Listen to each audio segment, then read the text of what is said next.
Siren বাজছে গোটা ইসরায়েলে।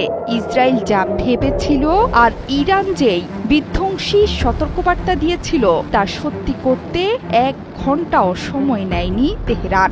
ইসরায়েলে ছুটে গিয়েছে ইরানের শক্তিশালী ব্যালিস্টিক মিসাইল। এর মাধ্যমে আনুষ্ঠানিকভাবে ইসরায়েল এবং যুক্তরাষ্ট্রের যৌথ অপারেশনের জবাব দিতে শুরু করল তেহরান। প্রথম দফায় 2টো মিসাইল ছুড়েছে ইরান, এর মধ্যে একটি খোলা জায়গাতে গিয়ে পড়েছে। দ্বিতীয় দফাতেও আরও একটি মিসাইল বহর ছুটে গিয়েছে ইহুদি দেশটিতে। ইসরায়েলের মধ্যাঞ্চলে একটি মিসাইল প্রতিহতের দাবি করেছে ইসরায়েল, তবে এখন পর্যন্ত দেশটি থেকে কোনো ক্ষয়ক্ষতির খবর পাওয়া যায়নি।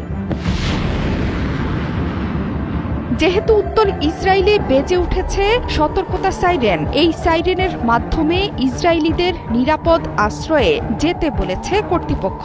এর মধ্যে সক্রিয় হয়ে উঠেছে ইসরায়েলের বিমান প্রতিরক্ষা ব্যবস্থা।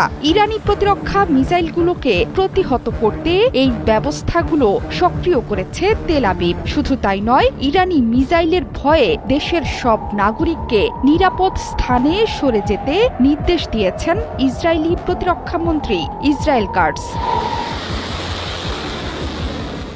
ইসরায়েলি সামরিক বাহিনী বলেছে, ইরানি মিসাইল